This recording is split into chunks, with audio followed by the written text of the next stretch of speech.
Good morning, everyone. Very good morning. Please take off your masks. Okay, good. So, I am Louisa, HR IIAM, on behalf of management, faculty, and staff of IIM. We would welcome you all for this today's session on data-driven decision making. So data-driven decision making is defined as using facts, metrics, and data to guide strategic business decisions that align with your goals, objectives, and initiatives. Now, I would like to introduce Dr. Varalakshmi Garu. Dr. Varalakshmi M is renowned resource person in the field of technology management, sustainability, data analytics, and green gene HRM for sustainable development, with a strong academic background and extensive industry experience. Dr. Varalakshmi Garu brings a unique blend of knowledge and practical insights to her sessions and presentations. She has a diverse research portfolio and has published several papers and books chapters in her areas of expertise. With her maturity in communication, collaboration, and critical thinking, she has made significant contributions to the field of technology management. Dr. Varalakshmi's passion for sustainability and green practices has led her to explore innovative approaches for integrating sustainability principles into HRM strategies. Now, I would like to welcome Dr. Varalakshmi to the stage. This is not sufficient. Please give her a big round of applause.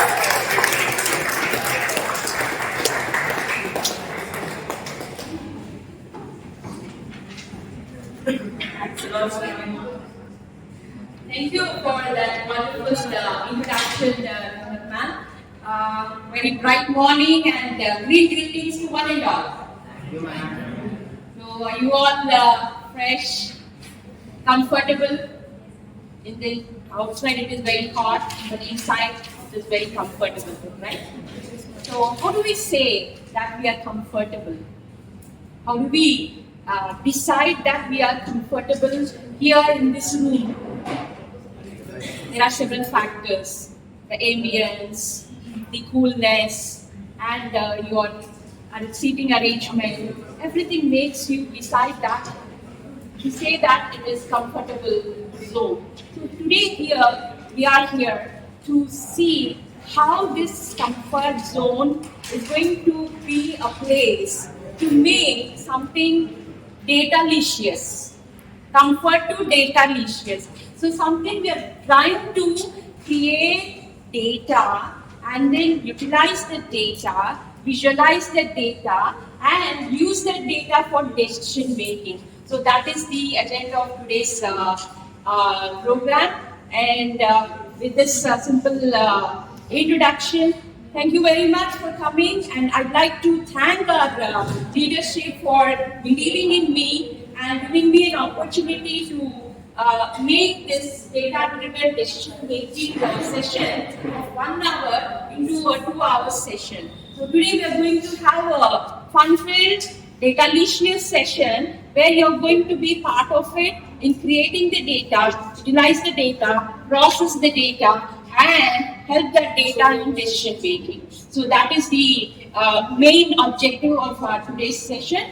And the agenda here is we are going to see what is data in business landscape. Then we are going to see what are the components of business analytics. These are all different terms, but all in a nutshell. So we are going to learn for 1 hour about DDDM. In your course, in your PGDM, we have something called business analytics subject, and the data-driven decision making is a 1 hour course, and you are going to learn all that in this 2 hours session. You're going to involve, you're going to participate, and then you're going to be part of a data-licious session. So then we're going to see how this data analysis is going to be helpful in choosing a career. Then we are going to see, once we learn something, we have to take an exam. Unless and otherwise we write an exam and pass, we will not be able to showcase that we know something about that subject. So in order to showcase your knowledge, there is going to be an exam, very simple exam. Please take that exam and show to the world that you are proficient in the concept of data-driven decision making. So I'll be calling this data-driven decision making as DDDDM. Okay, triple DM.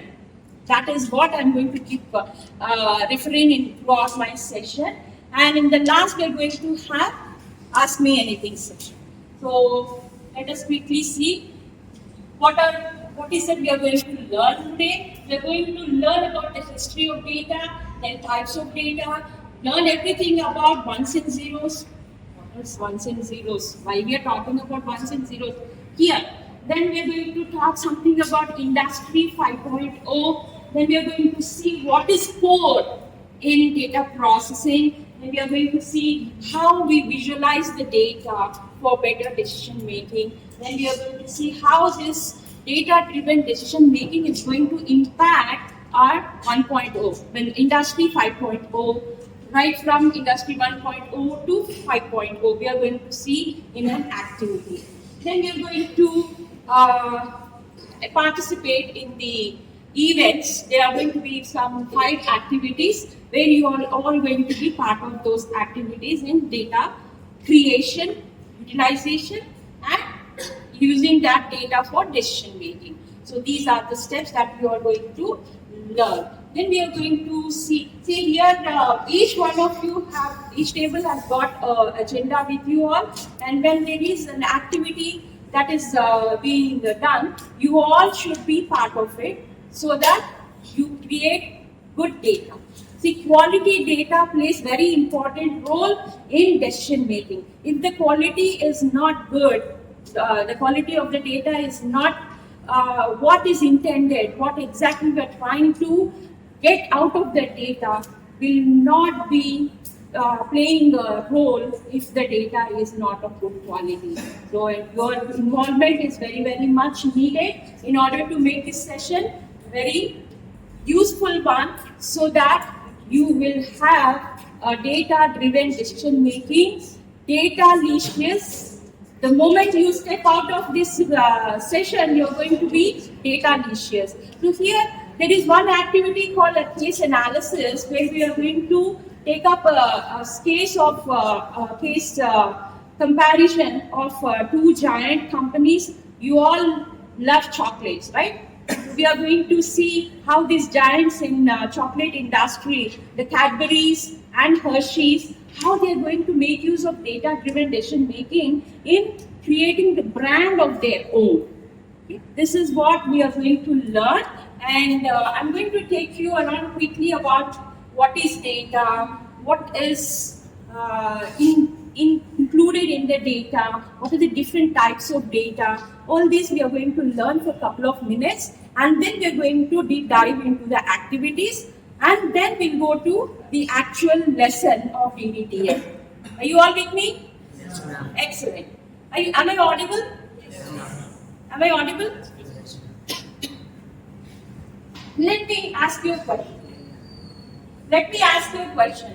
What is data in the business landscape? Can someone read the points here? Can one of you just read the points? I want you people to read the points. I don't want, there is no question answer here. Gayatri, can you stand up and read what is data in the business landscape? Data in the business landscape. Data is facts and figures. Data is information. Data is knowledge. Data is everywhere. Data is the new oil. Data drives the engine. See, nothing related. It says facts and figures. Then it says information. Then it says knowledge. Then everywhere. Data is everywhere, we say. And it is the new oil. Why oil is coming into the data? And it drives the engine. Does it make any sense? Can anyone relate all this to any of the happenings around? Yes or no? Heard about driverless cars? Heard about driverless cars? What is happening there? How is the car getting driven without a driver, or without a driver in the next seat and driver in the passenger seat and driverless in the driver's seat? How is this happening? It is all happening because of the data. The data is generated. See, whatever data that is generated around, it is going to capture and then send the data to the server. Then again, it is coming back. Then the system is making some kind of decision, and the car is going on without the driver. You know the example of driverless cars? Do you know the company which generates or manufactures the driverless cars? Which company? Tesla. And there is the new things happening with the data. So data is facts and figures. Like whatever sensors that are being generated, they are getting converted into fact and figure. Then that is getting converted into an information. That information is becoming a knowledge for some system, and that knowledge is taking from everywhere, integrating it to one system, and then making that as a new oil in the Tesla example, and then it is driving the engine. So that is what it is all about. The data is getting generated within the car. Like when the car is going on, data is getting generated, it is being utilized, processed, then someone is taking the decision while on the road. See, a car goes at a very high speed on the freeway. It goes sometimes around 100 miles per hour. It's sometimes 120 miles per hour. So when the car is going on without the driver, you'll get so scared. No, sir. What if someone comes and hits the car?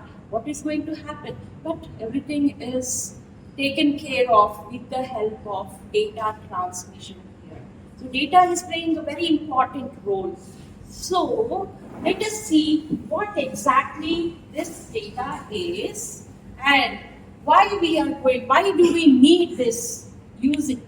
Why do we have to use the data for decision making? Okay, everywhere, the mouse click, whenever we swipe, some kind of information is getting generated. Whenever we press a button, some kind of information is getting generated. Some signal is going somewhere, and it's getting processed and giving you back the output. And it is making you make some decision, and then get it useful, make that data useful. So here he says, there is one data analyst, he says, data analytics is the future. Yes, we all know analytics is future, but that future has already come. It has started in 2020. That means we are in the future. We have to be ready, right? For that, in order to make you people future ready in the future, when we are in the future, we are going to talk, learn, and imply or use analytics in our day-to-day activities so that we all can draw some kind of insights. What is an insight? What is the meaning of insight? Now every place people talk about insights. If there is a problem, they call it insight. If there is some profit, they call it insight. If there is some kind of celebration, they call it insight. So for every term, they are connecting it to a single term called insight. So your data gives you insights, be it good or bad, advantage, disadvantage, present, not present, 1, 0. Now we are coming to something called 1 and 0. What is this 1 and 0 in data? Can anyone tell me what is 1 and 0? Binary numbers. Very good. 1 and 0. Yes or no? Only thing that we all understand is yes or no. Sometimes maybe, right? Maybe. If I ask you a question, did you have your lunch today? He says no, because it's not yet time. Did you have your dinner today? No, it is not yet time. Did you have your brunch? Why not? What did you have? What is brunch? Brunch is breakfast and lunch. So you can either say yes or no. Yes, yes or no. Your answers will be yes or no. Sometimes maybe I may have lunch or I might not have. So this kind of answers are only yes or no. That's all. In answers we have only two, yes or no. Maybe is sometimes useful, but it's not acceptable. In computer terminology, maybe is not acceptable. It accepts only yes or no, present or absent, agree or disagree, 1 or 0, passing of the current in the circuit or not passing of the current. So we are going deep into the system, the core of the analytics. So here, business analytics is something that is going to make waves in the coming days, and we all have to keep ourselves updated. Unless and until we keep ourselves updated, we will not be able to face the future, face the people who are already excelling in the field of analytics. So analytics is nothing but insights. You are applying some kind of techniques, using some tools, and you're following the trend. Whatever trend is going on, like if I talk to you about fashion trends, you all tell me, yes ma'am, there is some trend of toned jeans, that is the trend. The other day I saw one girl going on the road, all toned, the knees are toned. I know that it's a fashion, I'm just looking at it and then keeping my eyes away from that. But the guys, they were just looking at her knees. What? It is a trend. What do we do? So we have to follow the trend. Even in computer terminology, and even in the businesses, we have to go with the trend and then see. We have to use what type of tools that we can use in order to go with the flow of the trend, and then learn the techniques. See, unless and until we learn the techniques of how to get things done easily, we will not be able to use the systems efficiently. So our efficiency depends upon our knowledge of using the techniques, using the tools, following the trends. So this is very, very important, and this is what we are going to learn in our courses. Because our course curriculum is designed in such a way that we follow the trends and apply the tools that are needed for you all to make use of the technology, apply the techniques, and get the things done efficiently so that you all can make use of data that is available everywhere. Okay? So here, let us see the simple term of business analytics. Like BBH students, do you have a subject called business analytics? Yes or no? No, not yet. PGDM, you have a course called business analytics. Yes, business analytics is very, very important because it refers to the extensive use of data. It uses the data. See, here we see, it refers to extensive use of data, applies statistical and quantitative analysis, explanatory and predictive models, and fact-based management to drive decisions and actions. There is a lot of things involved in this. We have something called using the data. Then we have statistical and quantitative analysis. Then we have explanatory and predictive models. There are some models that we need to apply. We need to apply analysis. We need to make use of the data. And finally, use that data for decision making in the business world. So that is all about your business analytics, where you're going to use the data, apply the analysis, use the models, make use of data-driven decision making, and finally gain insights for something called better business decisions. So in order to gain, in order to make decisions wisely, you have to have business analytics knowledge. Then your business analytics is important because it improves the performance, it reduces the risk, and it enhances the experience of any customer or employee or product user, etc. etc. Then we have disadvantages also. It all depends on data. So there is lack of commitment, low quality data, and privacy concerns play an important role when it comes to the disadvantage part of data business analytics. Next comes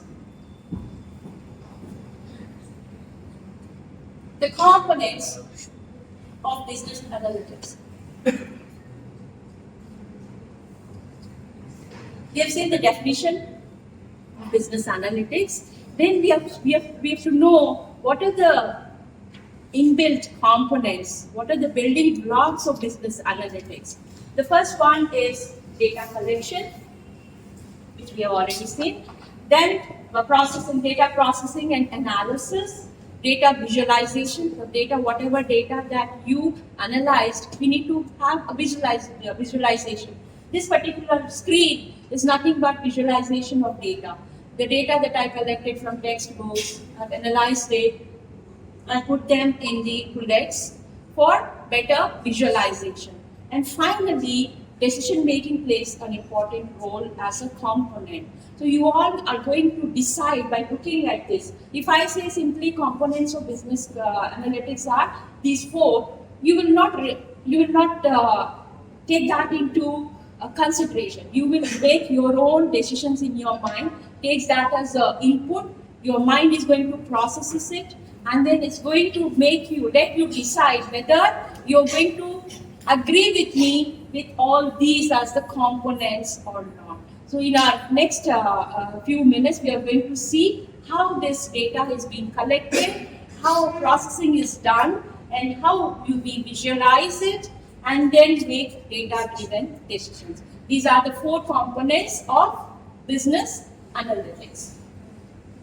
Then it is very, very crucial in business world to take the decisions. So how do we take the decisions? How this data-driven decision is going to help business organizations in the decision making is one aspect that we are going to learn in the subject of business analytics. And DDDM is a 1-hour course, and you all are fortunate that you are learning something that is advanced level for your business learnings, and you are going to create the data, you are going to process the data, and you are going to see how this data is going to be useful in your endeavor of your learning. Now I was telling you that data, I keep talking about data. What exactly is data? What is the meaning of data? It is nothing but to give. Only give. Data means give. What is the singular form of data? Data is plural. Collection of so many things. What is the singular form of data? Datum.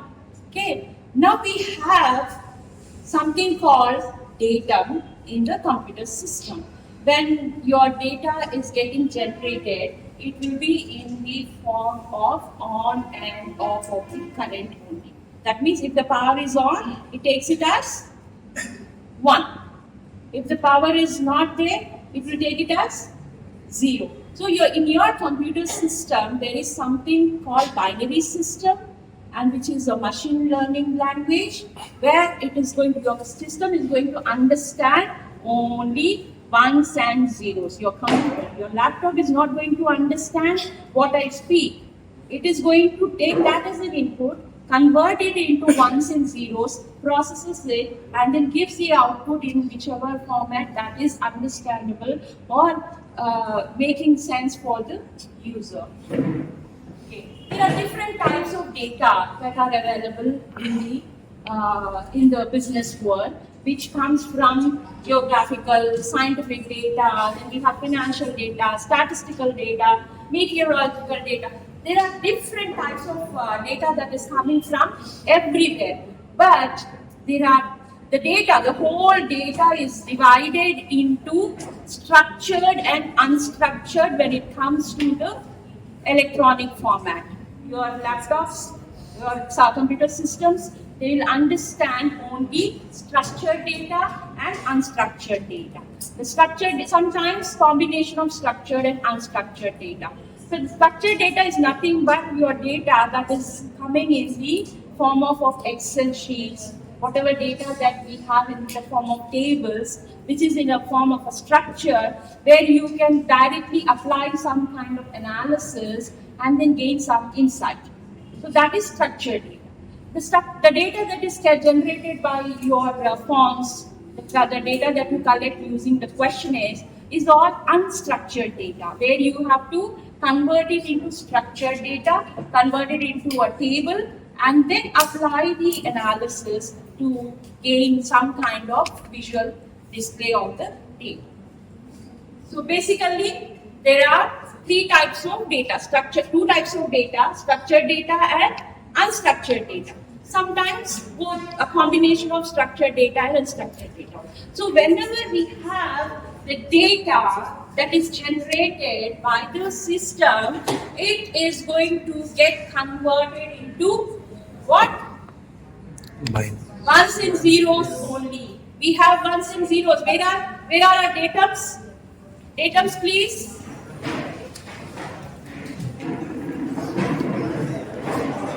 See, data is nothing but a combination of ones and zeros. Why are you all sad? You seem to be very, very sad. Why are you all sad? They are sad because there are no values. As compared to 2 and 9, they have individual values, but as compared to them, 0 has its own value and 1 has no value. Both they have no values. That's the reason they are unhappy and sad. Two more. 1, 2, 3, 4, 5, 6, 7, 8. Why we have 8 bits here? Each one is a bit. Each one of the datum here, each one is a datum. Collectively they are data. Collectively they are data. Each one is a datum, and they have only the value 1, 0, 0, 1, 0, 0, 1, 1. That's all. The whole data that we are creating is only in terms of ones and zeros. Nothing else. The computer will not understand anything but 0 and 1. The presence of power or absence of power in the circuit. So, why are you all sad? Why are you sad? Because your value is just 1. Why are you sad? So sad, no? They have only the value 1 and 0. Let us see the story of, let us listen to Guna, the story of ones and zeros. Ones and zeros. The importance of ones and zeros in data is fundamental to understanding how digital information is represented and processed by computers. In the context of data storage and computation, ones and zeros represent binary digits of bits. Computers use a binary system, which means they work with only 2 digits, that is 0 and 1. These digits are the building blocks of digital information because they can be easily represented and manipulated using electronic components such as transistors. The significance of ones and zeros lies in their ability to represent 2 states, on and off, true or false, or presence and absence. By organizing sequence of ones and zeros, computers can store and process data in a binary format.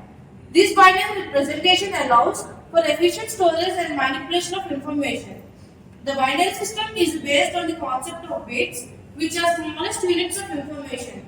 Multiple bits can be combined to represent more complex information. For example, 8 bits from a byte, which can represent character or numerical value.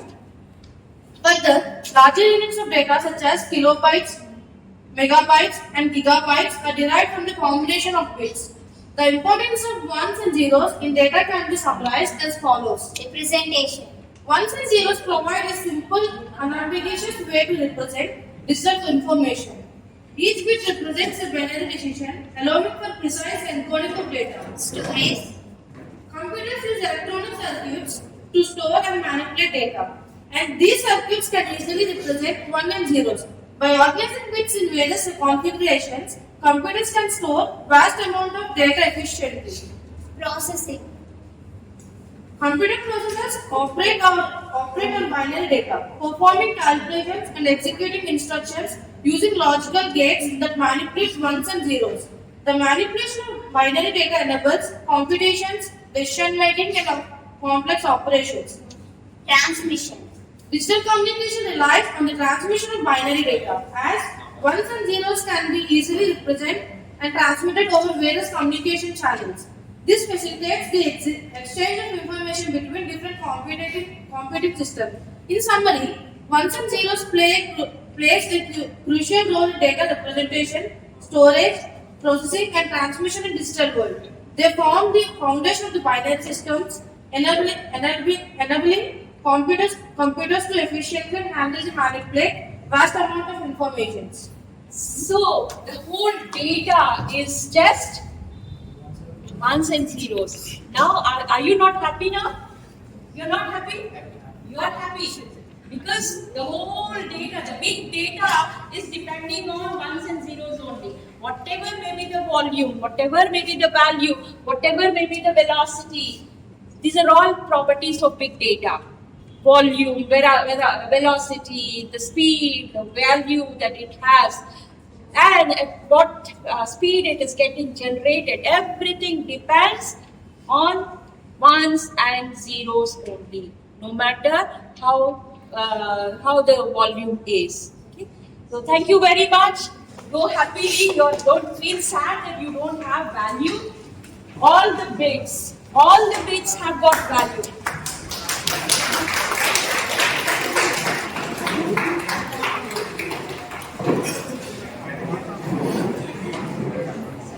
In summary, like our friend said that it is the foundation.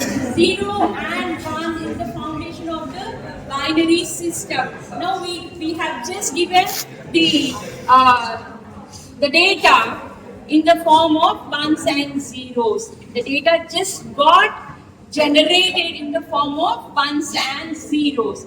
Now, coming to the business analytics, it is using artificial intelligence. It is making use of machine learning language. It is making use of something called GPT these days. All this is nothing but your Industry 5.0.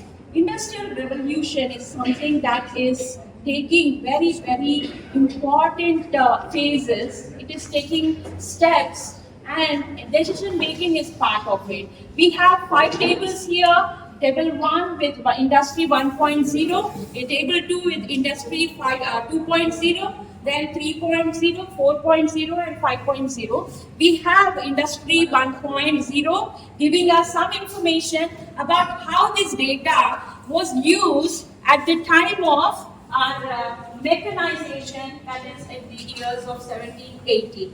Can you tell us how the data was being used for decision making? Industry 1.0 was the time of significant advancements and the start of developments. Yeah, in Industry 1.0, see how the data was being utilized for decisions. Industry 1.0 was the time of significant advancements and the start of factories in the late 18th to mid-19th century. New inventions like steam engine and machines made manufacturing faster and more efficient. Although data-driven decision-making wasn't fully developed, then Industry 1.0 highlighted the importance of using measurements and basic data to track performance. This early emphasis on data created a foundation for future data-driven approaches in modern business. Today, data-driven decision-making is crucial as it helps business analyze information to make better decisions and improve their operations. Yeah, in Industry 1.0, the decisions was not very much taken into consideration, but it got developed in Industry 2.0, which is nothing but the electrification. So can you tell us something about the decision making in Industry 2.0 or 2.0? 2.0. The second industrial revolution happened in the late 19th to early 20th century and brought important advancements in manufacturing the transportation. Innovations like electricity, assembly lines, and mass production made manufacturing faster and more efficient. While the full concept of data-driven decision making wasn't fully developed during Industry 2.0, progress in data collection and analysis technologies laid the groundwork. The use of sensors, early computers, and statistical methods started to enable the gathering and analysis of more data for decision making. Industry 2.0's focus on standardization, automation, and data collection set the stage for the eventual development of data-driven decision making, which plays a vital role in modern business practices. Yeah, even in the 2.0, data-driven decision making was not fully developed. So let us see how this got developed when it comes to Industry 3.0. Industry 3.0. Do we have Industry 3.0? Industry 3.0, also known as the Third Industrial Revolution, emerged in the late 20th century with the advent of computers and automation. The introduction of computers revolutionized manufacturing and business processes, making them more efficient and precise. With Industry 3.0, data-driven decisions making began to take shape as computers enable the collection, storage, and analysis of vast amount of data. The ability to analyze data more comprehensively allows businesses to make more informed decisions and improve their operations. Industry 3.0 set the stage for the modern era of data-driven decision making, where businesses rely on advanced analytics and technologies to leverage data for strategic insights and enhance decision making. Yeah, decision making started in the era of Industry 3.0. Let us see how it got improvised in Industry 4.0. Industry 4.0. Industry 4.0, also known as the fourth industrial revolution, represents the current era of advanced digital technology and automation. It involves the intelligence of the technology like the Internet of Things, artificial intelligence, big data, and cloud computer, including industrial processes.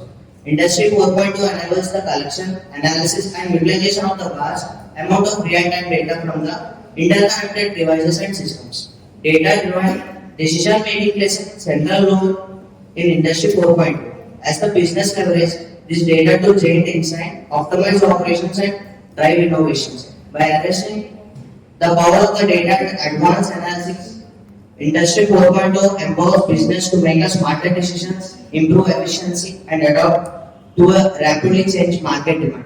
Yeah, Industrial Revolution 4.0 made use of data-driven decision making extensively.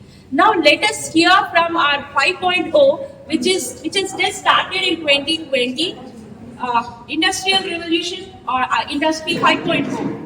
Industry 5.0 adds a personal human touch to the two main pillars of the Industry 4.0, automation and efficiency. It refers to people working alongside robots, smart machines, and technologies. This personal touch is the core element since technology will never fully replace the human workforce. For example, AI, artificial intelligence can only work with the inputted data, and artificial intelligence cannot, it lacks the emotional intelligence that human gives. Excellent. And we can also, this is not to say that we should not underestimate all the AI offers, but rather move on the conversation toward how we can make this work the best for us. Yes. Artificial intelligence is going to take the world forward, and we don't know where it is going to take us. So we have to be ready. We have to be future ready. And the future is already there. It's already started. It started in the year 2020. The AI is getting being utilized in every walk of business, and businesses are leveraging that AI techniques and making use of it in their brand setting. How they are creating a brand and using that information collected by the AI for their better decisions in the business world. So our activity 2 is done. Now we are into something. We entered deep. We are in the core of the data. We started with ones and zeros. We started with nothing. We started our journey with ones and zeros. Then we saw how the industrial revolution started making use of data-driven decisions throughout their journey. Now we entered into the core of the data-driven decision making. Core is nothing but the computerized systems connected online. All our systems, if they are connected and if they have real-time data, the data that gets generated and utilized immediately for immediate usage, it is real-time. And if you are making use of your smartphones, it's nothing but electronic. So combination of the computerized, online, real-time and electronic is nothing but the core of your data-driven decision making. So this helps organizations in making it more. Let us all create some data called cloud, word cloud together, and it is going to be an activity. Where is Vishwant? Vishwant, can you quickly give them the task? Do you all have your smartphones? Yes. You all have to type menti.com on your systems. Go to menti.com. Use the code. What is the code? Did you all type the menti.com? Just menti.com. You don't have to type anything else. And use the code. Where is the code?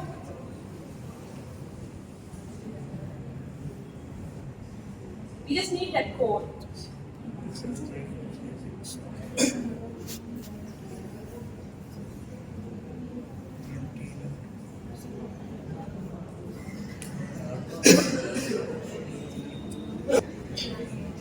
Did you all type menti.com? What is it asking for? It is asking for some code.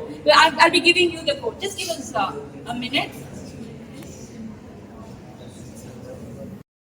Word cloud.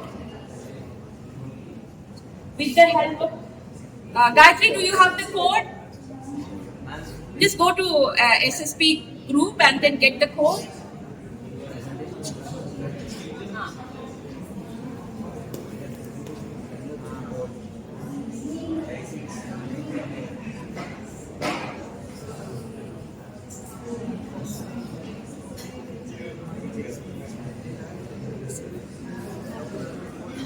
These people used to tell me, why don't you, you have touched 50 now, you should visit the temples. And I used to tell them, why should I go to temples? Just because I'm 50 years old, it doesn't mean that I have to go to temples. No, like there are some people who would say that like, if you are attaining the age of 50, you have to keep visiting temples. Then I would say, no, I'm visiting temples only. So what kind of temples are you going? Are you going to Balaji temple? Are you going to some other temples? Then I said, I'm going to knowledge temples. So for me, institutes like IIAM, they are knowledge temples. So I have a story to tell when I use the word knowledge temple. IIAM is a knowledge temple for me. So like that, you all must be having your own view about IIAM. So use just one word, what do you think about IIAM, and enter it. Do you have the code? Yes. What is the code? 5294 Enter 5294 02 022. 2. Just enter. Got it? 5294 022.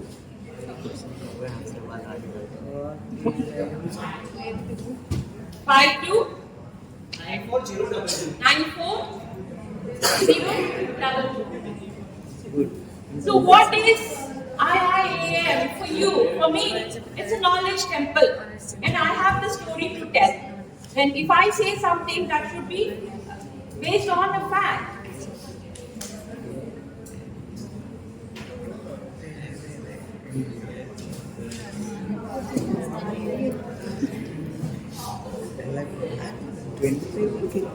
So it's no knowledge temple, entertainment, no placements, practical exposure, information. It is a college.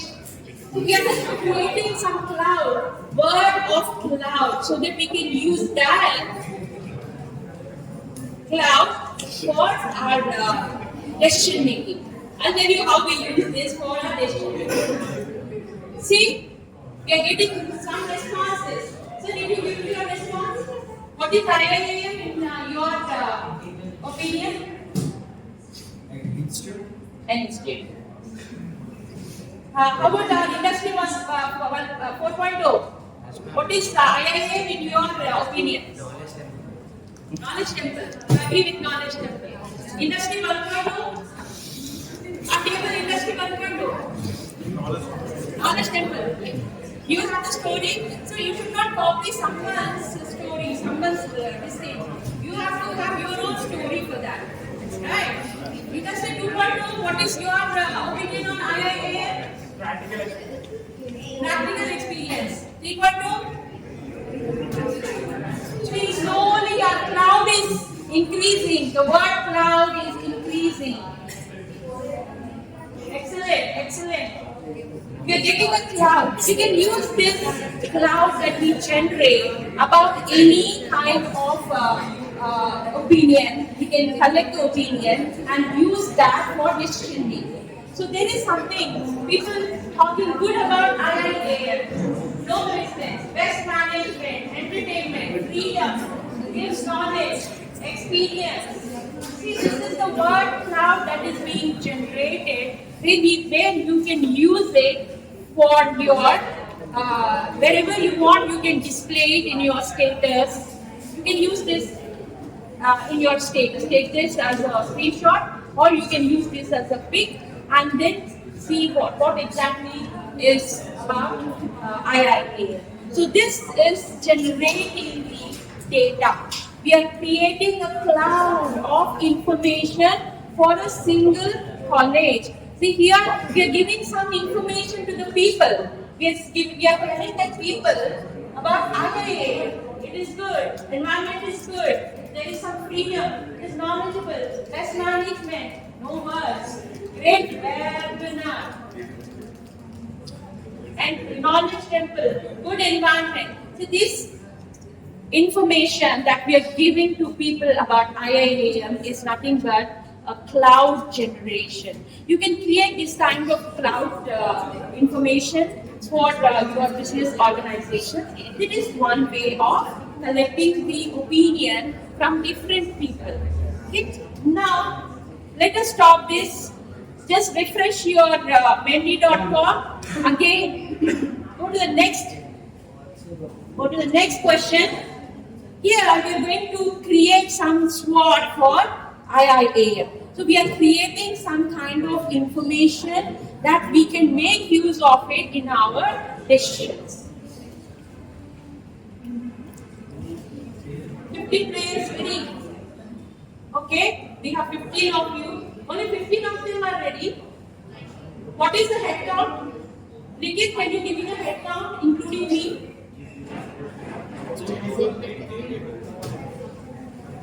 18 only. We have only 18. Ma'am, how many registrations we have? 12 registrations and 17 players, one draw. See, it is giving us some information. See, I am able to take some kind of action here. So there are 17 players. One gone. Again, another game up. 19, 20. The players are getting added. Okay, give them the first question. They are all ready. Done? All the 3 questions answered? Did you all answer all the 3 questions? Okay, we will not reveal the information. We are going to take that information from you and give it to the people who are responsible or who needed to be informed. So that is one of the framework of IIAM. So what are the strengths of IIAM? Answer. Answer the questions quickly.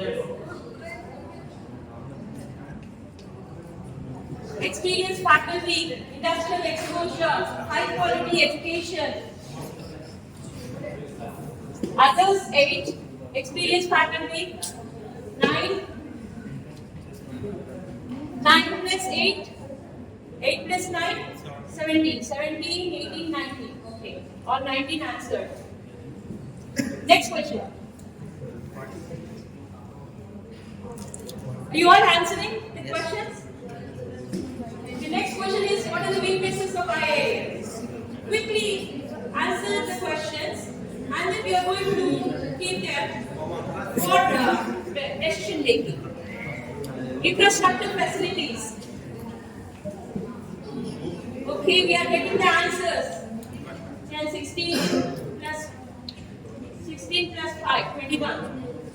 Okay, 21 respondents now. Next question.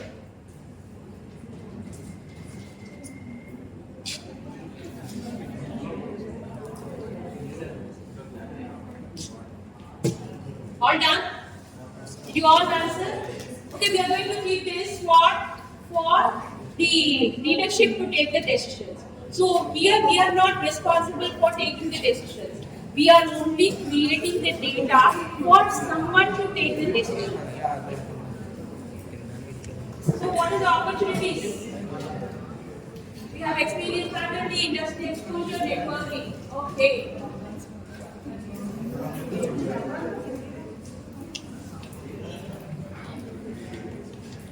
Yeah, quickly.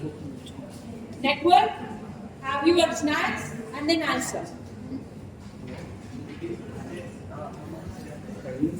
Next. Only 3. You're almost done. We will not bother you again.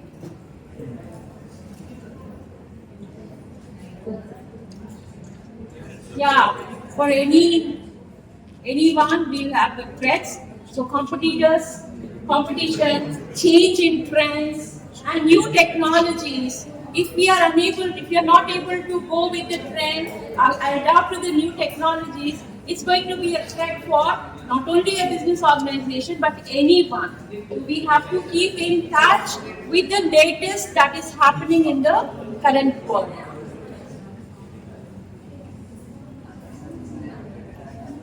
So, Nicholas, Ashley, Vidika, Divya, Vardhan, Lakshman.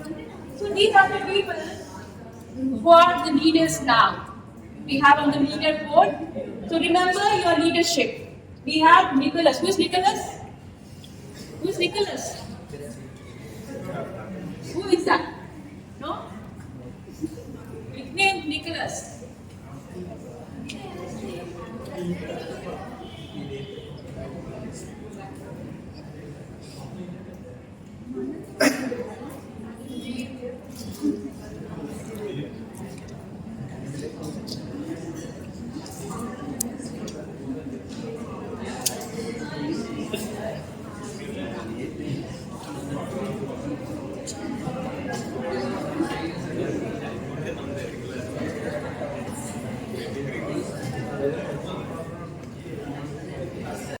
Components of business analytics. What is the first component?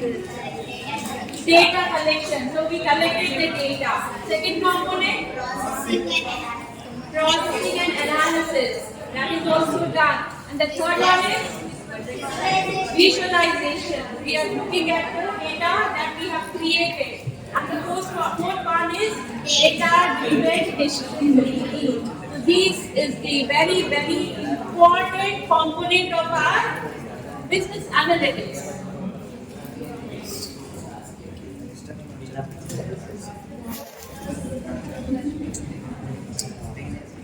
Now we have come to the actual main part of our session, that is data-driven decision making. We all know that our data is just ones and zeros. and whatever data that we get in the different volumes is going to be all converted into ones and zeros only, but nothing else. Very simple, no? Computers are very simple. They can understand only ones and zeros, nothing else. So how nice if it were the same thing in all the subjects. You don't have to learn anything, right? Just kidding. So now, actual data-driven decision-making concept comes into the picture. Now we have the data that is collected. We know how to apply or integrate the data that is collected from different sources. We know how to apply the analysis. Now we know how to visualize our data. Everything we know, but where do we use? How do we use that data that is already lying in leaps and bounds in the business organization? In any business organization, there will be lots and lots of data that will be generated, created, and not used. It will not be. If the data is not used efficiently, then the whole problem comes into the picture. If your data is not utilized properly, if your data is not, if you are not using the right data for the right purpose, for answering to a right question, then the whole purpose of collecting the data will go waste. So all you need to do is, you should know whether your data that you are collecting in the real time or computerized, or what are the core processing. What is theory code? Computerized, online, real time, electronic. So whatever data that you collect in the form of core processing, it has to be the right one for the right decision.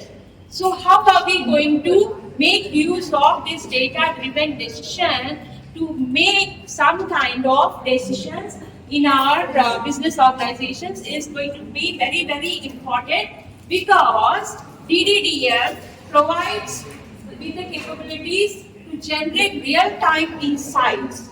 So whatever data that we create, that should be in the form of transparent information.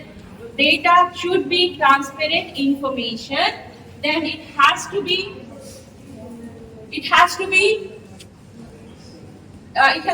very, very competitive in advantage, and then it should be helpful in better decision making. So unless and until your data is useful for transparency, unless and until it is used for competition, getting in touch with the competitors, and unless and until it is used for better decisions, your data is not going to be useful for your business organization. So that is where our DDDL comes into picture. So the benefits are, makes confident decisions. It helps you in making confident decisions. It helps you become more proactive, and it can be cost saving also sometimes. Now let us see what is the definition of DDDM. So it is nothing but, it is using facts, figures, metrics, and data to guide strategic business decisions that align with your goals and objectives and initiatives. So that is the basic definition of DDDM. It is nothing but facts, your figures, the metrics, and the data for answering the goals of your business, answering the questions of the objectives, then taking some kind of initiatives. This is nothing but the data that is useful for your goals, objectives, and initiatives. So the role of data-driven decision making is to make you better informed. It makes you, what does it make you? It makes you better informed in decision making. It doesn't let you take the decisions based on your intuition. What is intuition? నా మనసుకి ఏం తోస్తే అదే చేస్తాను కాదు. You have to depend on the data based on the real facts when it comes to making decisions in the business world. Then it helps in gaining competitive advantage in the market. It helps you make a brand of your own. Like we have a brand called IIAM, we have a brand called CMT, where we are creating some leaders, thought leaders, ethical leaders. So that is the brand that we have in the market. So how did it come to the world, or how are we using that as a tagline? We are using something called tagline, isn't it? We have a logo, we have a tagline, but the whole infrastructure is behind. We are just showing the world that there is one institute called IIM is there. There is some tagline creating thought leaders. That is the tagline. So even all the business organizations, they have a logo and a tagline. And behind that logo and tagline, there will be DDDM inbuilt, incorporated, utilized. Lot of work would be done behind in order to just give you that brand logo and brand tagline. Okay. Now we are going to see a case study, case analysis where we are, as I promised you all that I'm going to make you data-licious. So we are, yes, I'm going to make you taste the Cadbury's Hershey Kisses in our session, and we are going to see how they make the brand with the help of DDDM. We need to make use of tools in order to make use of DDDM, and that tools comes in different formats. You can use a Tableau, or you can use Microsoft Power BI, or you can use programming languages called R or Python. There are n number of tools that are available where you can make use of the techniques that are available in the tools, and then help the organizations. For that, you have to be proficient in the business analytics subject. You have to learn the subject, learn the techniques, and use the tools, follow the trend in order to keep yourself latest in the business world. Now coming to the integration of DDDM, every function of your organization uses DDDM. If you take finance or sales or supply chain or marketing or HR, analytics is going to be part and parcel, because it will give you insights. Whatever is included, whatever is not visible to the naked eye or to the people, it is going to bring out whatever is hidden into the outer layer, and then give you some kind of information in the form of dashboards. Do you know what are dashboards? Do you know what is a dashboard? Anything that gives you information in a pictorial format is a dashboard. So whatever dashboards that you prepare, lots of data would be behind in the scene or behind the scene, and then it will give you some kind of data that is shown to the public, and that data that is visualized, it will have lots and lots of stories behind it, and those stories are all DDDMs only. Okay. Everything would be connected to your DDDM, be it a finance or your sales or supply chain or marketing or HR. Any line, any function of your line or staff function of your organization is going to have a DDDM story. If it is not included, then you are going to fall behind, and the competitors will go ahead, and then you have to repent for not learning something called DDDM. It is nothing but a simple technique where you will be using the tools and techniques and following the trends in order to stay ahead of competition. So there are some challenges when it comes to DDM. The first one is the quality of the data. If the quality of the data is not good enough, which is not in alignment with the goals, objectives, or initiatives of the organization, the whole DDDM is going to go waste. Then another disadvantage or challenge, we don't call disadvantage, but it's a challenge, where integration of data that comes from different sources, like your data would be coming from finance department, some data would be coming from sales departments. If the data that comes from different sources, if it is not integrated properly, then the whole process of generating the data would go waste. Another challenge is analytical skills and expertise of the people of your organization. If you have lots and lots of data generated, and if you don't have people with the right skills to use the right data for the right purpose, then it is going to go waste. All the data that you generate is going to go waste. Another important challenge is the change management and the organization culture. The culture of your organization should invite DDDM into their network so that they use the data efficiently for right decisions. Data privacy and security is another challenge that is going to will be very, very expensive for the organizations. If the data is not secure, the important data, the confidential data, if it is not secured properly, it might fall in the hands of people who misuse that data, and it might be a threat for the organization. Another challenge is interpretation and communication of insights. Suppose you get some insights, and if those insights are not communicated to the outer world in a proper way, then the whole work will go waste.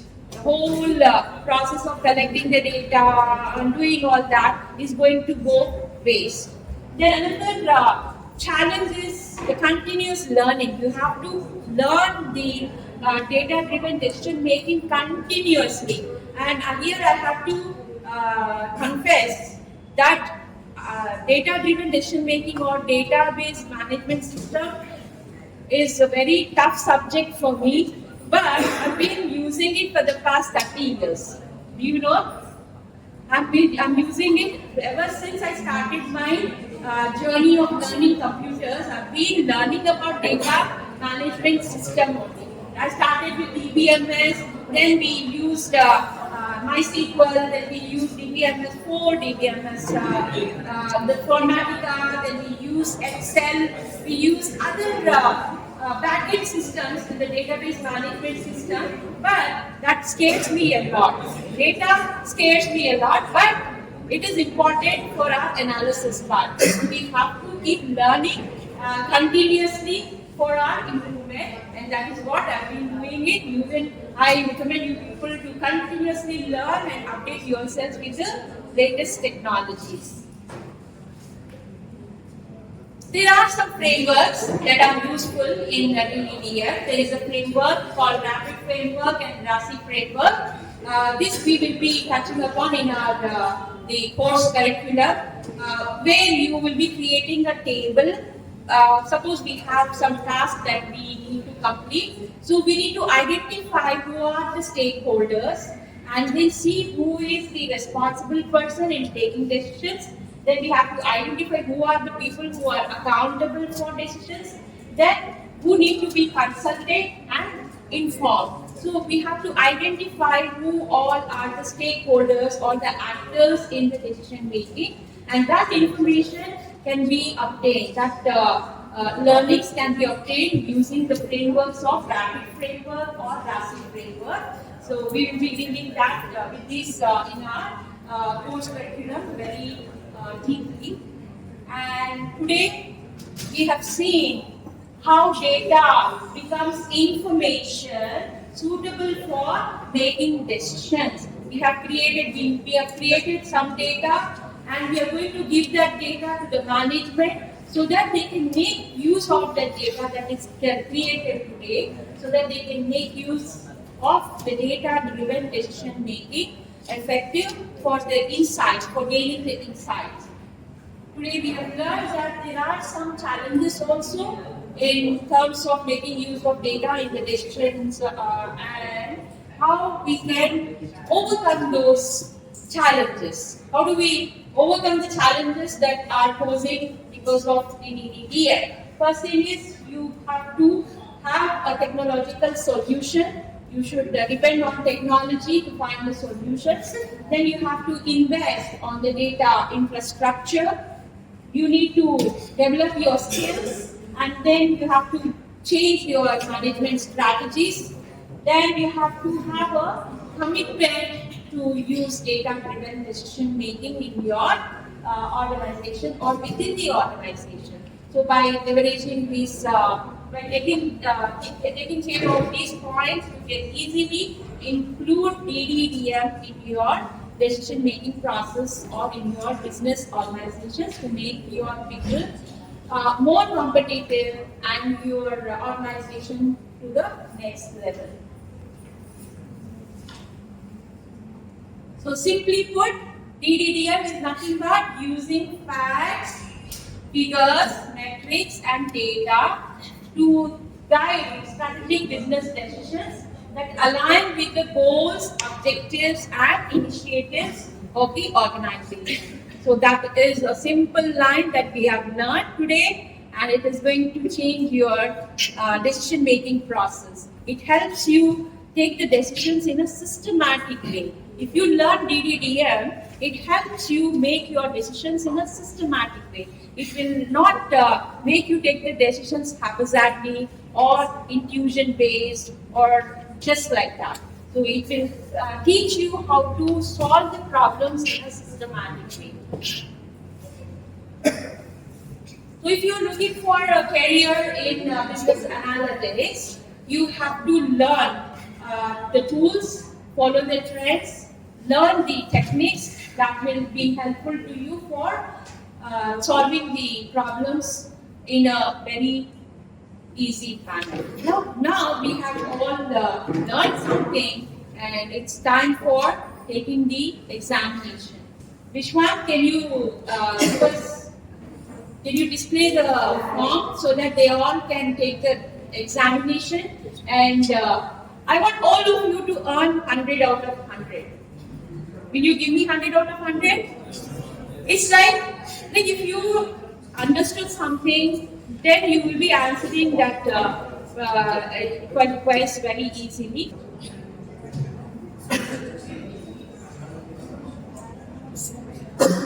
Zoom.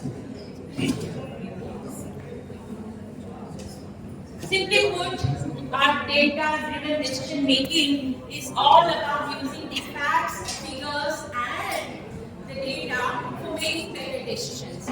So this, now I request one of our participants to quickly give us the definition of DDDM. Can you give us the definition of DDDM?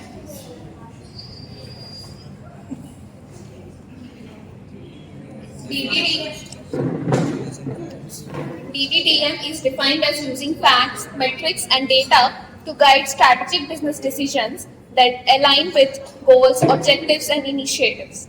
Very good, excellent. So we saw what are the challenges that we face when using DDDM, and how to overcome those challenges is all part of our DDDM course at IIAM. Please tune into our course curriculum and see how we keep aligning the course curriculum with the latest trends, latest technologies, and latest tools that we can use in the business world for better decision making.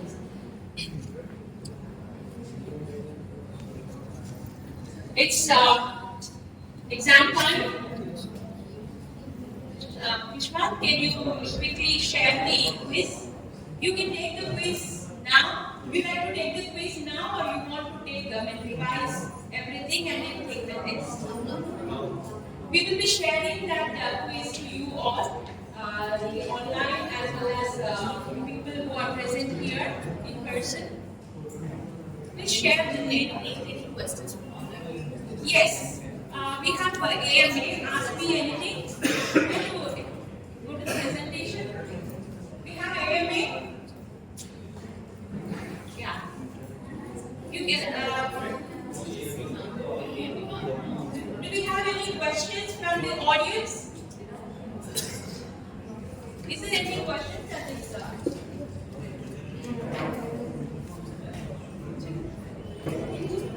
If you have any questions, you can post it in the chat.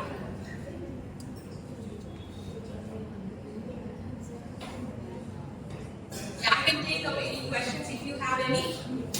Anyone with a question, please?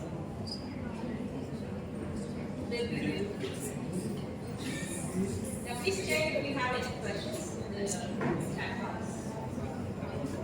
Any questions? If you don't have any questions, I'll ask you questions. So, in order to avoid asking me questions to you, you can ask me questions.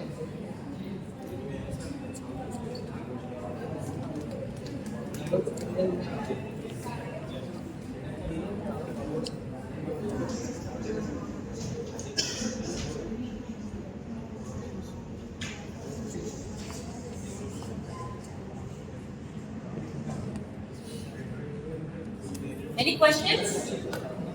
Okay, let me put a question to you all. How this data that you generate every day in terms of social media or visiting social media websites or any kind of website that you visit, some data would be generated. So what type of data is it? What is it called? What type of data is the data generated in social media? My question. Anyone? We learned about two types of data. Structured data and unstructured data. So what type of data is the data that is generated in the social media called? Is it structured data? Structured. Okay, let us take a poll. Online poll. How many of you say that it is structured data? Just raise your hand. Raise your hand if you are saying that it is a structured data. Social media data generated by social media is structured data. How many of you agree? None? How many of you say that it is unstructured data? Unstructured. Be confident. Be confident. So the data that is generated by the social media websites or your polls is all unstructured data. That data, when you collect it from websites, you need to convert it into the structured data in order to make use of that data for decision making. So whatever data that you get will be in the format of unstructured, that needs to be converted into structured format, apply the analysis and then gain insights for better data driven decision making. So that is the process. Okay, now we have another activity where we are going to see. I'm going to give you two companies, Cadbury's and Hershey's. Yeah, I promised you all that I'm going to make the session datalicious. Right? Datalicious is something related to data and delicious. So we gave the term datalicious. Our session, we are going to make a session, a datalicious session, and now it's time for Cadbury's and Hershey's. Where are the Cadbury's and Hershey's?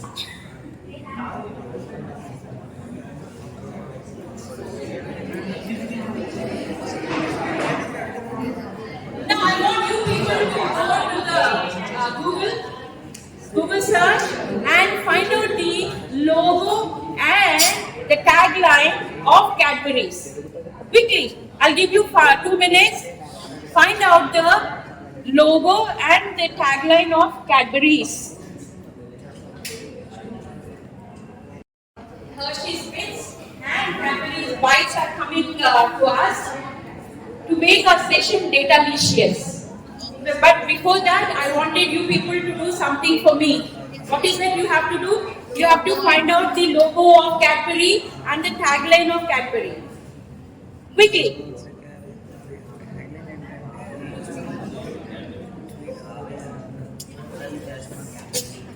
The session is becoming delicious, data delicious, that is data delicious. See, we have Cadbury and we have Hershey's and Cadbury's. So what is the logo of Cadbury and what is the tagline? Anyone? Tagline tastes like this feels. Sorry? Tastes like this feels. Taste like this feels. Difficult, but it makes sense. What is the tagline of Hershey's? Tagline of Hershey's. Search, Google search. You have the Google in your hand. Ask Google, Amma. There is a smile in Every Hershey bar.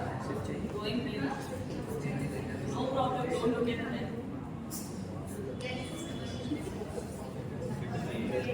This nice. So what is the tagline of Hershey's? There is a smile in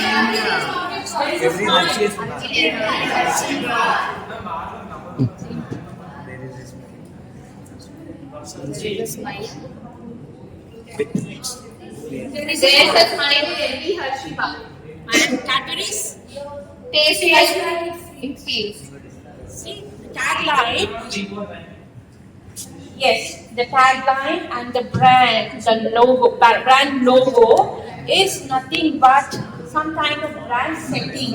And data-driven decision making helps the companies in creating a brand setting with the help of the logo creation as well as a tagline. But behind the small logo and the tagline, there's going to be n number of tools, techniques that would be used based on the data-driven decision making to make them collect the data based on their consumer needs, based on the needs of the people, choice of the people, and time of the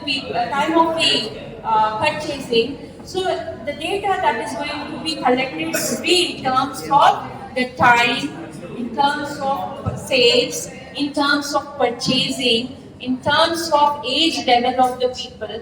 So n number of factors would be considered in order to apply the analysis and then find out if the decision that they are taking, whether to sell the product at a particular time or give some kind of discounts.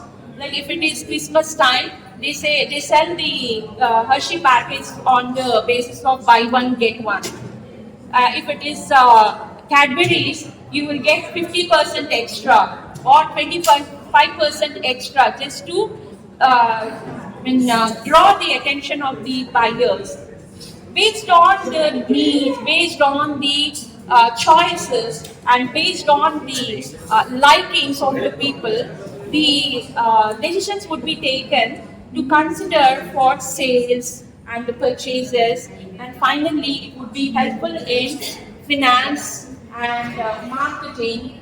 Even the HR analytics play an important role when it comes to DDDM, utilizing DDDM for their business analytics to gain insights for better or informed decisions for going ahead in the business world at a competitive advantage. So this is very, very important for the companies to leverage the data to set some kind of brand. They need to create some kind of brand, and once they create the brand, they have to keep that brand going on forever. So for that, they have to keep collecting the data, analyzing the data, process the data, apply the analysis, and draw some kind of insights from the analysis, so that their decisions, whatever decisions they make, will keep their business organizations ahead of competition. So with the Datalicious session of DDDM, and we have something to give away to you in terms of the definition of DDDM. So whoever gives the definition of DDDM correctly, they'll get a Hershey. Yes. So who is the first one to give me the answer or the definition of DDDM? What is DDDM? It is a collective answer. I'm not going to give this to anyone. But I want the definition of DDDM. Yes. Yeah.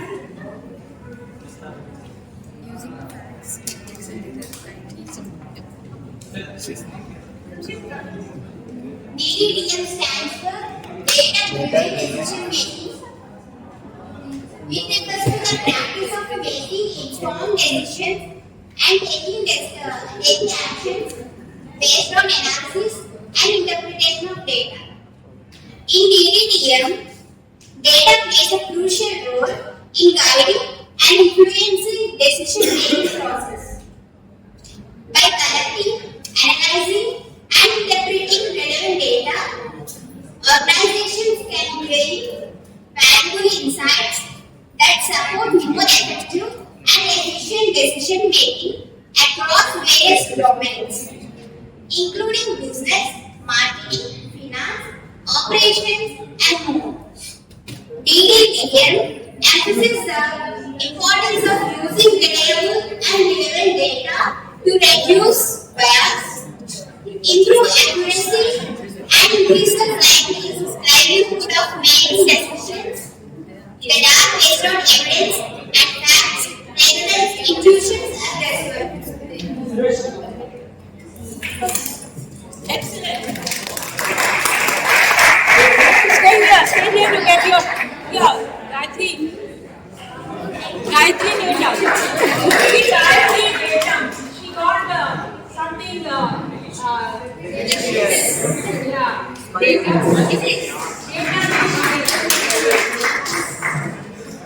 So now the next question is, how are you going to use DDDM? There are two frameworks that I mentioned. What are the two frameworks of DDDM? What are the two frameworks? I haven't touched upon the steps that are involved, but I have discussed about the data-driven decision-making frameworks. Which one can we have the PowerPoint presentation on so that they can see the answers and then see the presentation and give me the answers?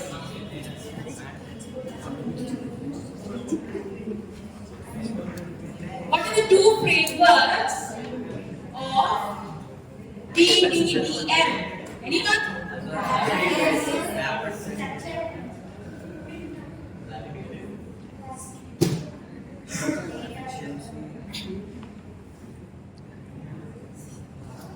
Yeah, we are going to go to the wheel diagram, layered wheel diagram in terms of visualization. I'm going to quickly give you a gist of how visualization affects or what is the basic function of visualization in DDDM. The two frameworks, please.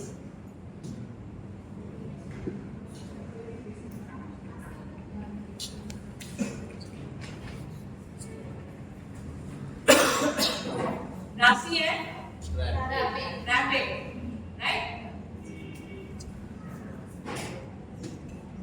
Rasi and Rapid are the two frameworks that we use in DDDM process in order to follow the data that is collected, processed, visualized, and used for better decisions. So these are the two frameworks. Basically, we don't have to.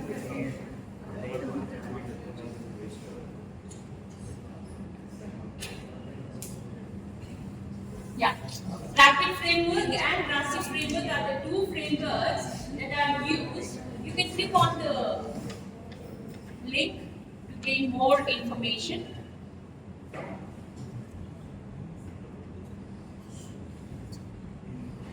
Click on the link so that we can show that what is Rapid framework.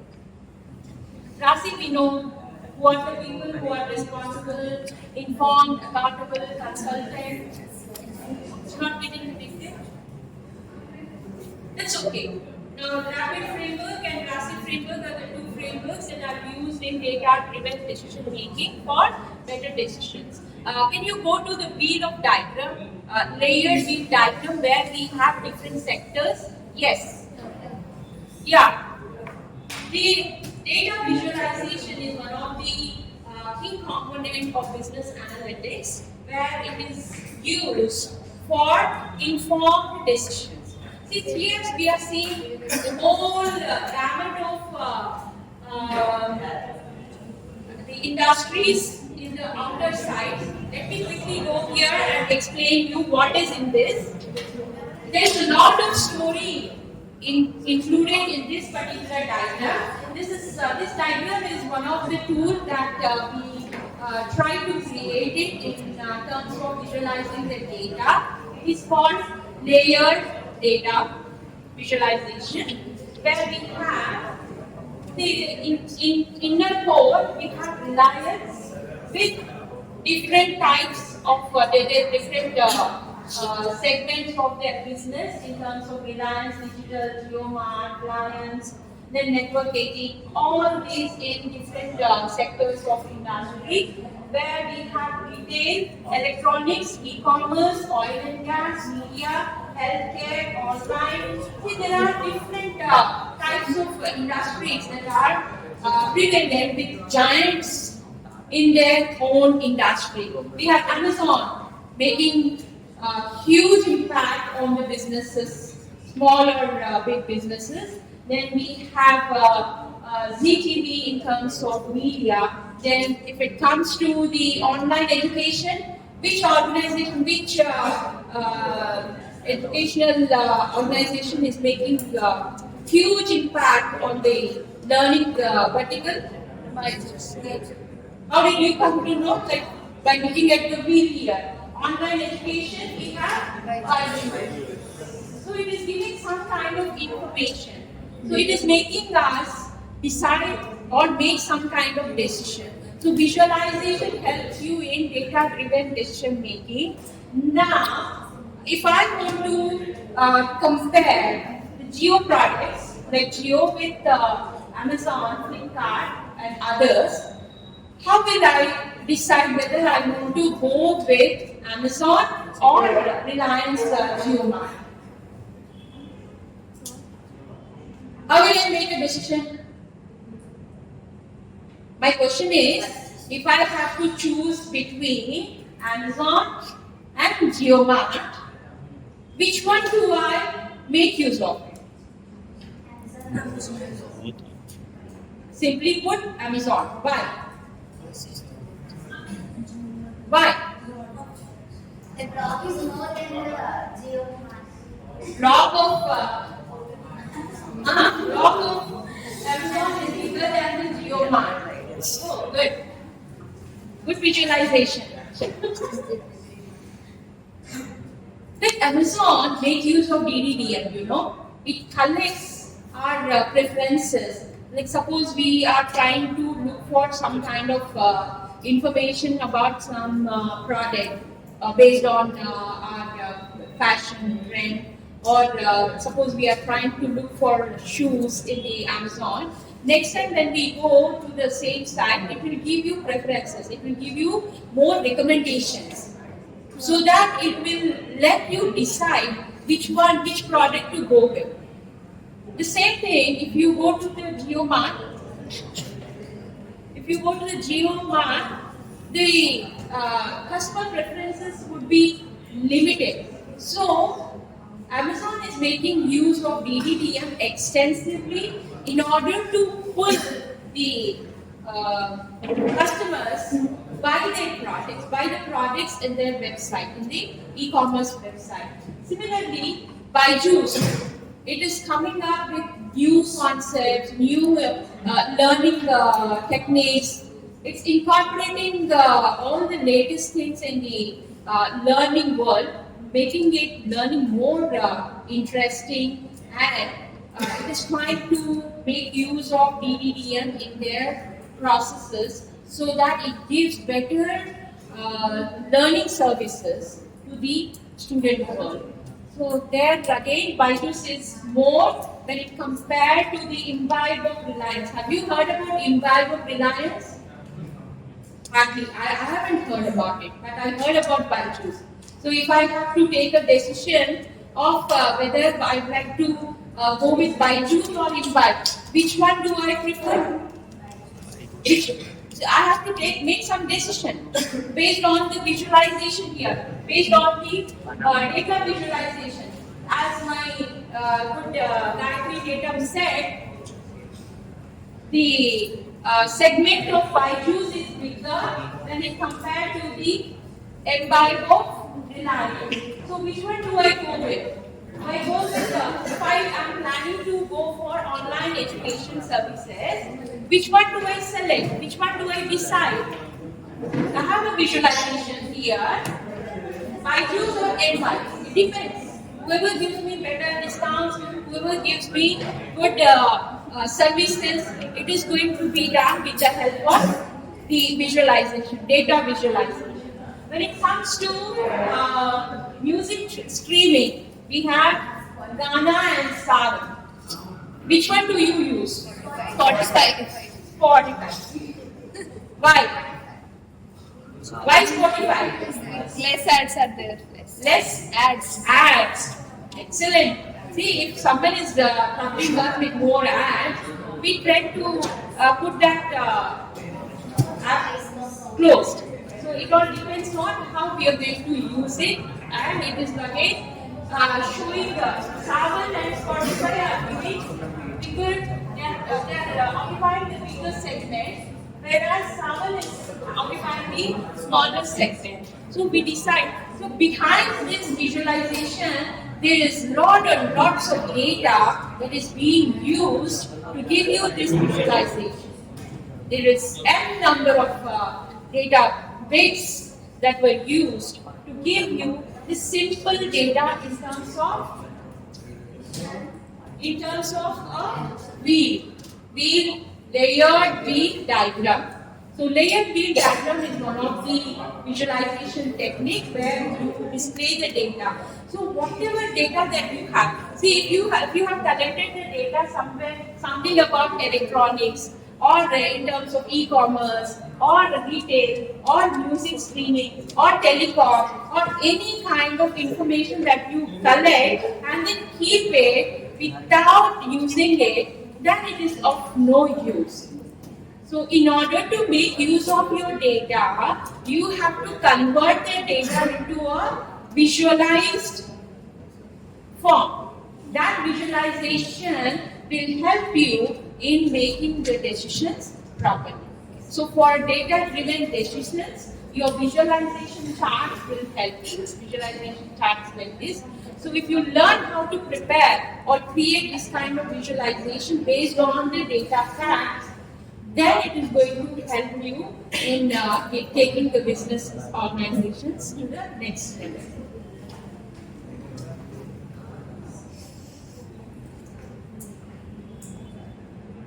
Coming to the core part of data-driven decision making.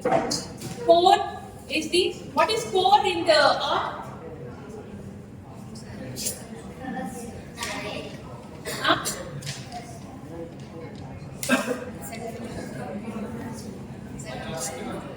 Core is the center point. Now the center point of our DDDM is data processing. So we had learned that in business analytics, there are 4 components. So what are the 4 components of business analytics? First one is data collection. You collect the data, then you process the data, visualize the data, and make use of the data for data-driven decision making. These are the 4 components that are very, very important when it comes to business analytics. And in the data processing, core plays a very important role when it comes to digital data. So whatever data that you digitize comes from the systems that are computerized, connected to the internet, and take the data in a real-time basis and make use of smart devices, that is electronic devices. So if your system, your organization utilizes 4 of your devices in the data processing, then it would be very helpful in making use of data that is generated for storing purpose, for processing purpose, for visualization purpose, and finally make use of that data for better data decisions that are driven by the data. So core is the important part of your business analytics.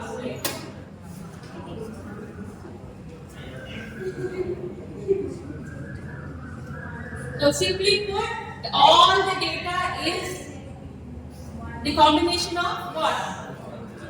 Whatever data that is created, what is the combination of that data? What is it is comprising of? I'm asking you a question. Do we have any questions on that? The whole data that we create is all in the form of ones and zeros. These ones and zeros are used for representing the digital information, they are used for storage, they are used for processing, and they are used for transmission of data from one place to the other place.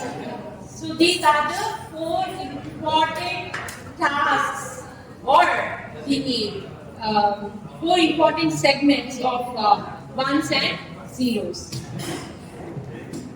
Any more questions? Yes.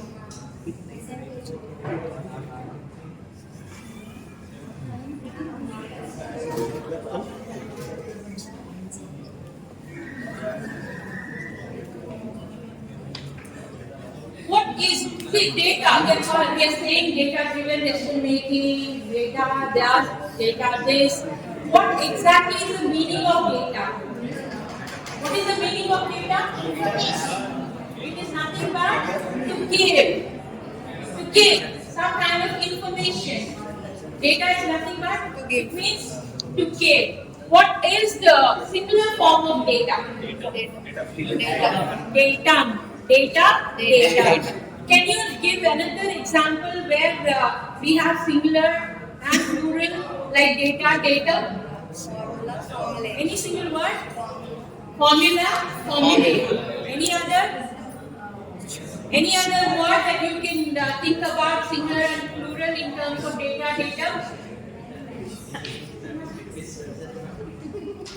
Statistica.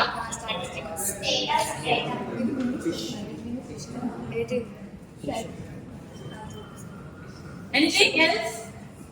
What about media? Media is plural. What is the singular form of media? What? Media.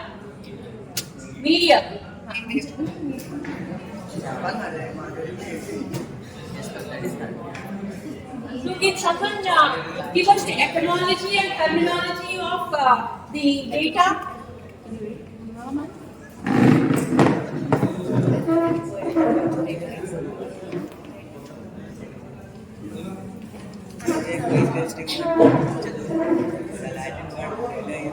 The Latin word data is the plural of data.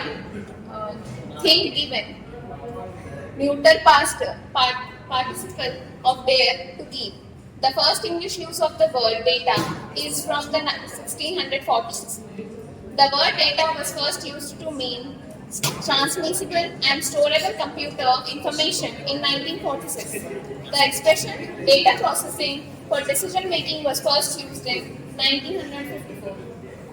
So this is the term data processing is used back in 1954. It was used in the process of data processing for decision making, and it was first used in 1954. And prior to that, it was expressed in the year 1946. And if you go back, there is first coined, or the first word data was coined in the year 1640s. So the data was coined in 1640s only. So that is the etymology and terminology of data.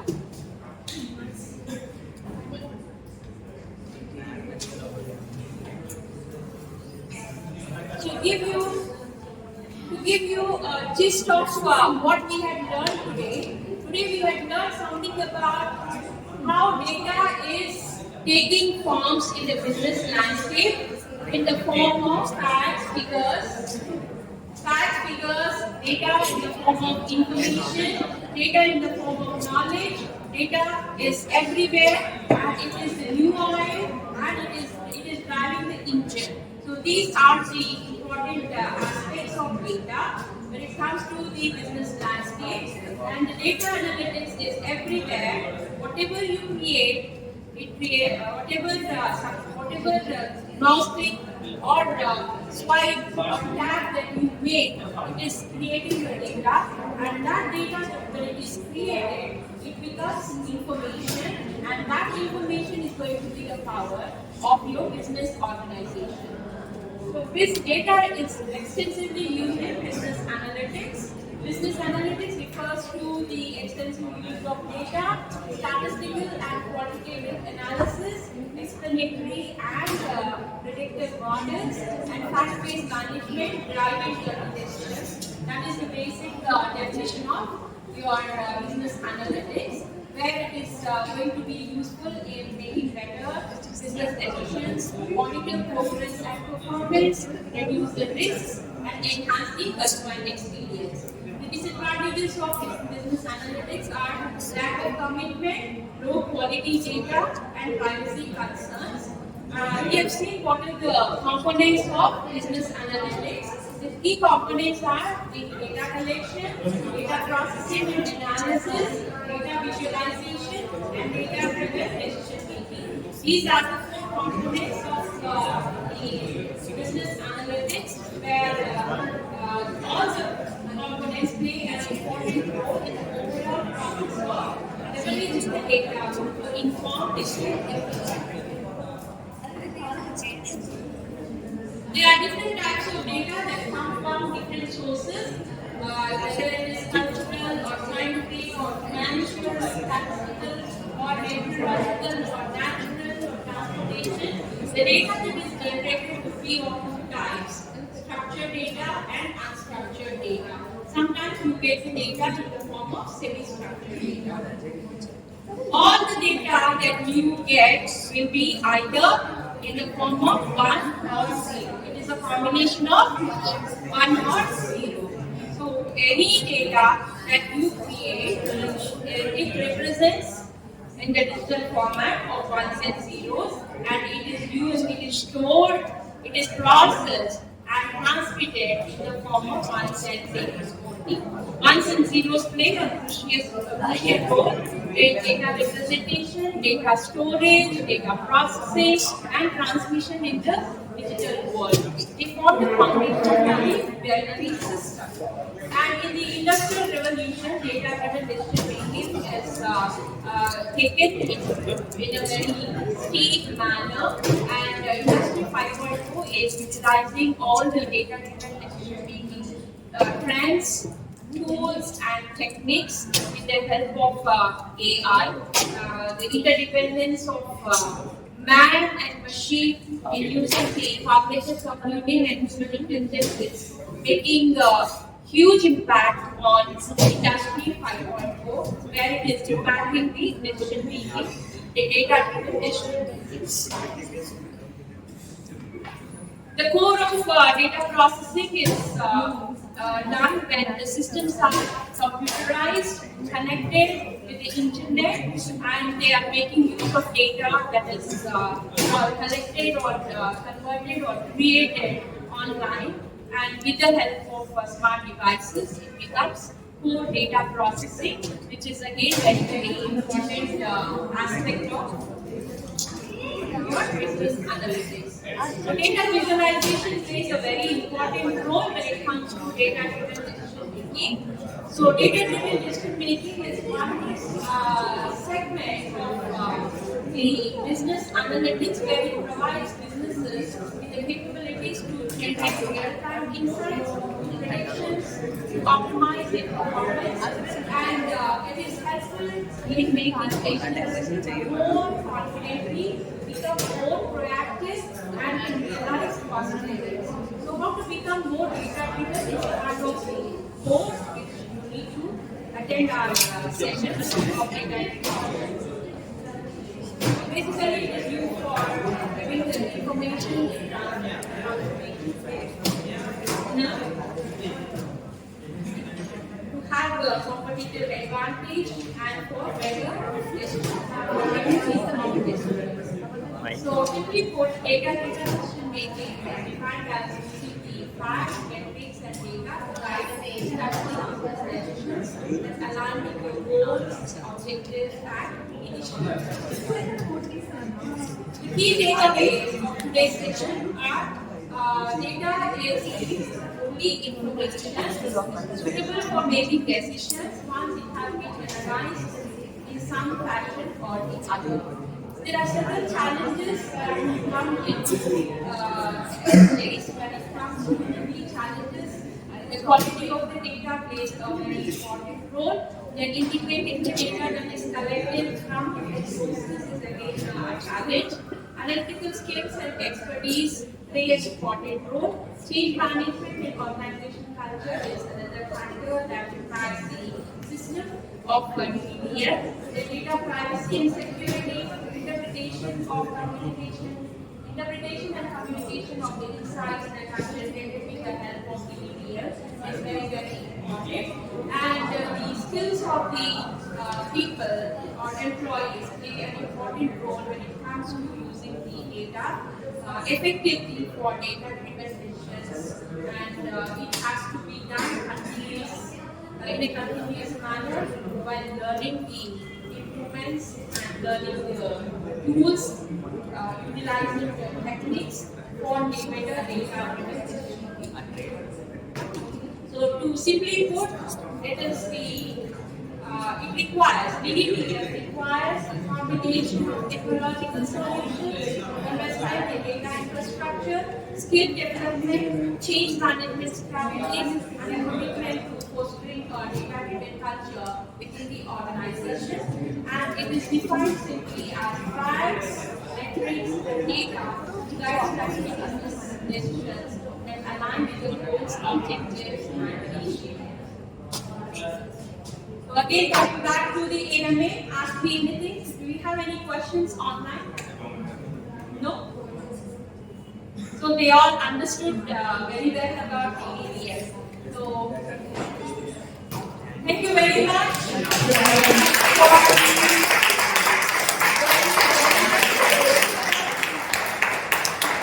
And now, 0 to 1, you became data-licious now. Right? So as promised, I made you data-licious. Did I make you data-licious? Yes or no? We'll be sharing a link to give you the feedback. Vishwan, can you share the link with them to give their feedback? We have it here. You can, you can share the link in the group also, for the online audience. You can share the link.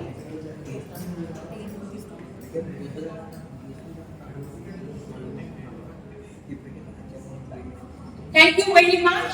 From the bottom of my heart, I'd like to thank the leadership for believing in me and giving me an opportunity to take the section of this DDPF to the BBA students and PGDM students of IIAM. Thank you for your active participation, and I'd like to look for your involvement, your participation in the coming sessions.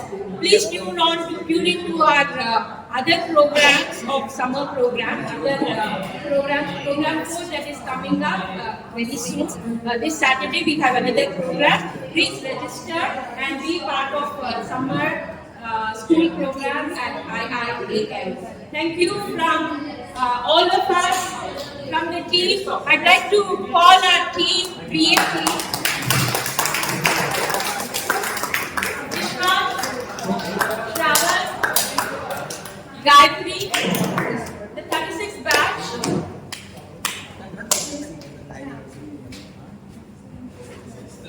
This is our core team of BA. And they made all the forms, the Mentimeter questionnaires and everything. Thank you so much. Thank you, Gayatri. Thank you, Suna Datum. Thank you, Raman Datum. Thank you, Shwan Datum. Yeah.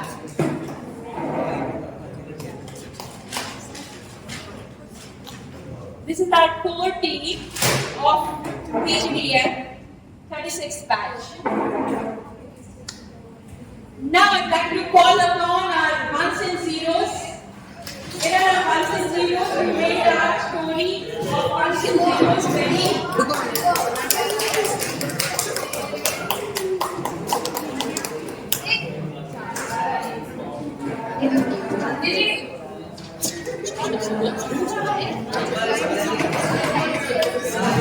The ones and zeros, the bits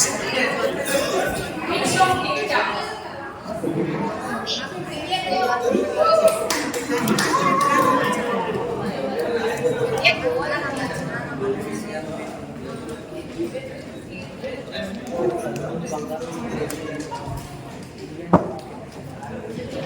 These are our bits, bits. Come on, be happy. You know what is important for bits now. All my bits. Thank you so much for making our bits and bytes story very interesting.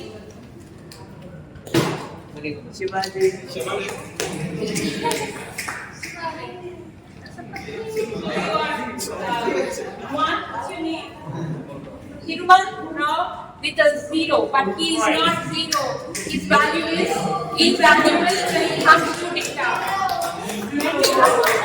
Shiva, Divya, Yashwanti, Nitin, Nandini, Swaru, Shiva, Shivaji. Data. Yeah, Shivaji data. So these are all my data who helped us make the story of ones and zeros very interactive, very interesting. Thank you so much and be happy. You are part of the whole big data analytics. All zeros and ones are part of big data. Thank you. Now I'd like to call upon our Industry 1.0 group. Industry 1.0.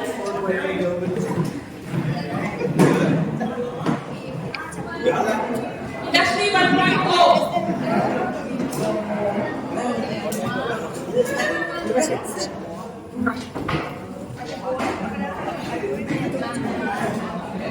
This group is Industry 1.0. They take valuable information about how data analytics is done. It's early era of industrial revolution.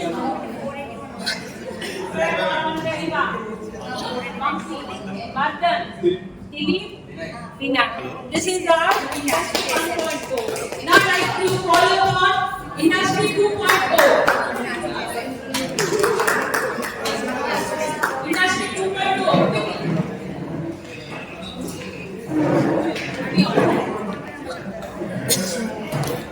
Industry 2.0.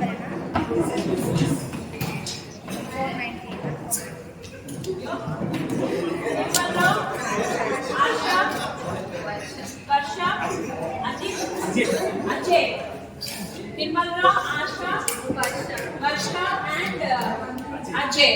Industry 2.0.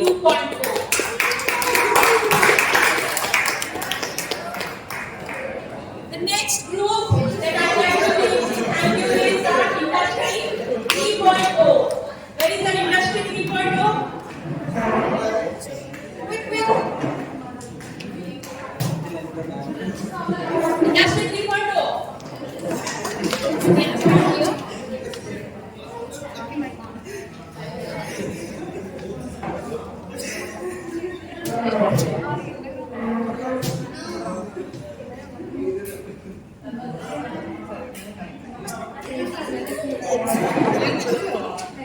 Industry 3.0. Only three of you. Okay, this is our industry 3.0. Sanayu, Divya, so this is our industry 3.0. Industry 4.0, please. Where is the industry 4.0? And all these groups made our activity of industrial revolution, data-driven decision making in different industrial revolutions made very, very interesting with their insights. We have Lokit, Harita, Mani, Asha. All this from Industry 4.0, we made the topic very, very interesting. There comes our industry. Which industry? 5.0. Much awaited, the latest, useful, and intelligent. Industry 5.0.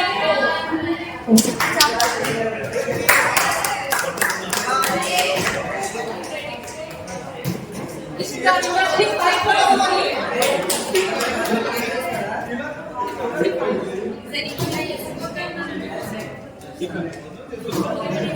Industry 5.0 team. Thank you so much for giving your valuable inputs and Nandini, Yashwanti, Swaru, Shivaji, Kritika. This is our industry 5.0. And last but not the least, our HR team. Team HR. Ma'am, team HR. Team HR teams. Who's behind? HR and digital marketing people who made this event very, very interesting. Yes. Yeah, digital team, please come. Someone can take a picture. Yeah, come wonderful to our HR and digital for making the whole session very lively, recorded, interesting. Come, picture and come.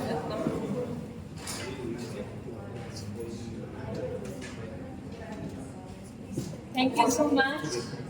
Okay. So, in order to make you data-licious, your certificates are getting prepared along with your bits and bytes. Data-licious bits and bytes. Can someone open?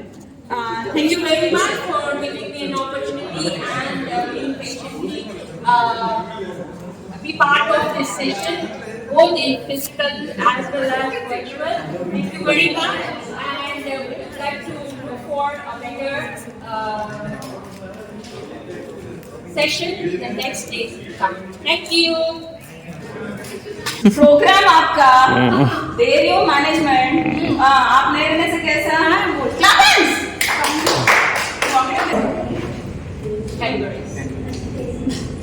Enjoy your data-licious session. Do you enjoy it? I don't know about data-licious, but I want you to see growth in your future. So this certificate for your interview. Okay, God bless you. Done. Next. Whenever you face an interview, take the certificate and go. Don't forget about it. And if anybody questions you about what have you learned about data-driven decision making, you have to make Varalakshmi garu proud. Come on. Congratulations. Claps. Okay. Hey Nandini. Come.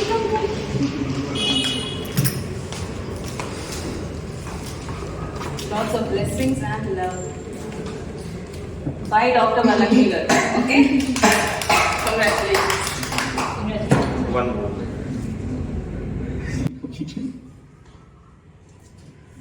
Okay. Nandini Reddy.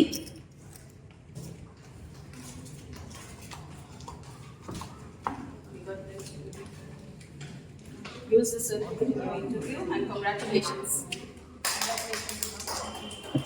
For learning something very patiently. We were all very patiently waiting. Yes. Banduri. Our class is full. No, ma'am. Individual photo. Okay, Gayatri wants individual instance. Let Gayatri go. Like individual family group. Yeah. Next Okay, congratulations, Gayatri. Yeah. Congratulations, ma'am. Hope you learned something about the data. Did you? Rohit. Yeah. Congratulations. Rohit, you know a lot. Yes. He's just like my brother, actually. My brother is married, but he's not. But yet, he's sweet and simple. Come on, congratulations, Rohit. Something when you were taking the session, I have seen him not blinking his eyes for a moment. Oh, that's really great. So nice of you. Madam, this side, please. One less. Congratulations, Can you Nihal. get this? That's okay. The blue bag. Yeah. Madam, Madam, please.